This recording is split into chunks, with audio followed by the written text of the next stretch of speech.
I don't know about you, but when I open the Photos app on my phone, I just scroll up and down looking for a particular photo in what seems like a sea of photos. Then I start trying to figure out how Apple put this Photos app together, and after a few minutes I realize I only have so much time left on planet Earth, and I don't want to waste it trying to figure this thing out. But I did take a few minutes and figure out a few handy things, and these simple tips have made using the app easier. In this video, I'm going to share those tips with you. Hi, my name is Rich and I make simple videos on how to use your iPhone and iPad. Today's video is pretty basic, nothing complicated, but my guess is you'll learn a few things. And if you remember just one or two of those things, this video will have been worth your time. If you do find it worthwhile, please consider subscribing. It's hard to believe how much we've grown, and I'd love to have you join this friendly community.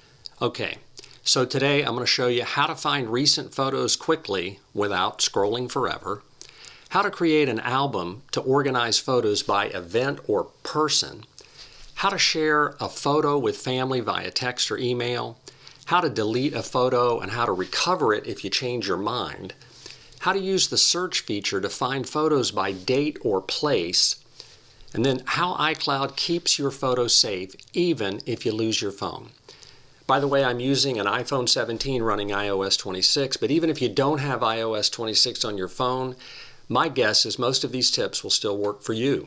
Okay, let's get started. Okay, the first thing I want to show you is just how to find photos that you've recently saved. It's usually kind of easy to do that, but every once in a while things get out of whack and you can't find it. So if you go into the Photos app, you're probably greeted by something that looks like this. You've got Library and Collections, and the Library is just all your photos here. And if you're like me, you're just scrolling around trying to find something, some photo that you took that you want to show somebody.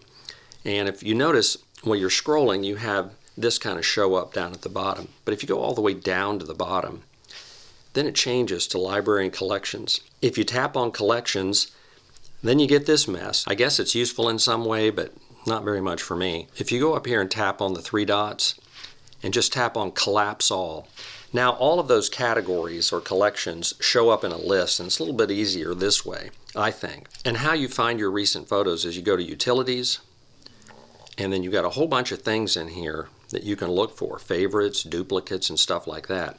But there's also recently saved, and if you just tap on that, now you get a list of everything you just recently saved. Right there. That's pretty handy, and that's a quick way to do it. So if you're in your Photos app in the library and you can't find something, you just go to Collections, Utilities, and go to Recently Saved. And there you go. And you can probably find what you're looking for. Pretty handy little tip. Okay, the next thing I want to show you is how to create an album and just add a batch of photos to it at one time. So let me show you how to do that. If you go to the search bar right here, tap on the little icon, and we'll look for me. So I'm going to type in Rich. And you can see it's come up with a bunch of pictures here. I'm going to tap on that. And now if you go to Select, it's got a whole bunch of pictures here of me. If you tap on Select, Select All, go down to the Share button, tap on it, tap on Add to Album, and now we're going to create an album, and we'll just name it Rich. Then we'll tap Create, and now when we go back to Collections and we go to Albums, we've created an album that already has a whole bunch of pictures in it of me. So Apple Intelligence chose all the pictures that it knew were of me. And I didn't have to go in and add these one at a time. They just popped up. That was from high school. I certainly looked a little different then, had a lot more hair.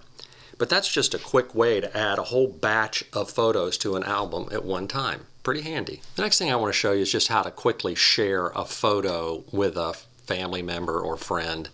If you go into your photos and let's say you just want to share this picture that you just took, you can always do it via the share sheet, and you just tap on that.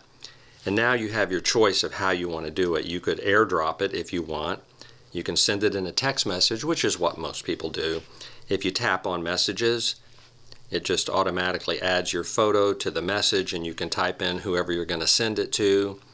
and off it goes, and hit the send button and you're done. That's all there is to it. If you want to add it to an email, you can add the photo to an actual email and send it on via email.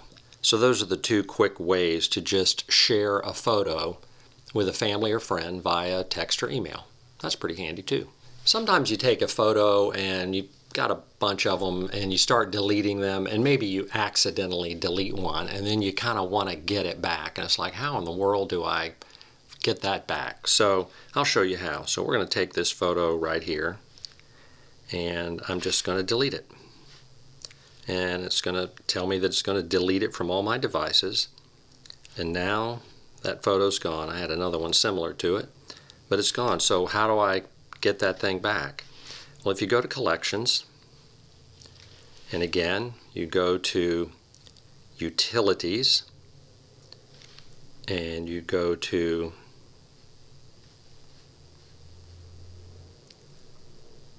Recently Deleted, and you tap on that. Now you got to use Face ID, so we'll do that. I'm going to click on View Album.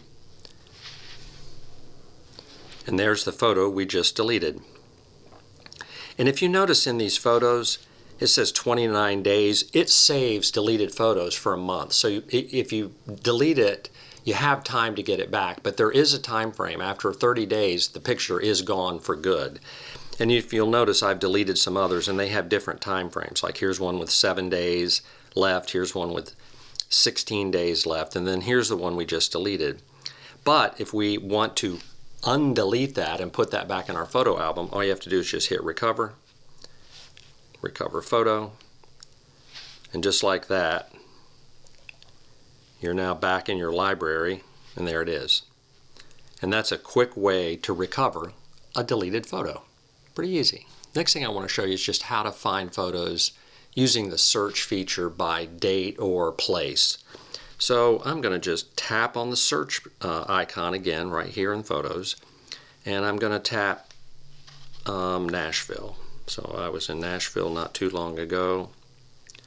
You can see it already popped up, so I'm going to tap on it, and now I've got all my photos of Nashville.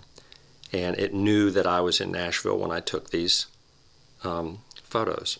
Likewise, if you want to look at photos, say from November, maybe you had Thanksgiving in November, I'm going to just tap in November, and gosh, I've got a lot of photos I took in November. You know, and a lot of them were family photos at Thanksgiving, stuff like that. That's a video. And just a whole bunch of different things I did. Here we are having our Thanksgiving meal, stuff like that. And Apple Intelligence is smart enough now that you can just search that way. You can search by where you were or a date, and that's pretty handy. And you don't have to put in a specific date, although you can. So if you tap on the search bar and you type December 25, you can see I've got 277 photos that I actually took on December 25th. And of course, most of them are Christmas related, as you might expect, since that's Christmas Day. But that's a quick, handy way if you're just trying to find something in photos that you know is in a particular place or on a particular date. Pretty cool. The last thing I want to show you is just in Settings, and this may be the most important tip of this whole video. When you take a photo, you know, a lot of times you think, well, the photo's on my phone, and it is on your phone, but you should be storing it in iCloud. And that way, if you were to ever lose your phone or break your phone, or you need to just upgrade your phone from one phone to another, the photos are stored in iCloud. And when you log into your iCloud account on your new phone, then everything just automatically is there, and you don't lose anything. So that's a very good feature that Apple built a number of years ago, and I want to show you how to make sure that's turned on. So if you go to Settings, and we're going to go all the way down to Apps at the bottom, and then I'm going to scroll to Photos. You'll see right here iCloud Photos is turned on. And underneath it says automatically upload and safely store all your photos and videos in iCloud so you can browse, search, and share from any of your devices. So not only does iCloud make your photos available on your iPhone, but if you have an iPad, they show up there too. So it's just really important that you have that setting turned on so that you preserve your photos in the event you lose your phone or break your phone or need to upgrade your phone. So make sure you remember that. That's important. So what do you think? Were any of these tips helpful? Let me know in the comments below what tips work for you. Okay, that's it for today. Thanks so much for watching, and as always, I'll see you in the next video.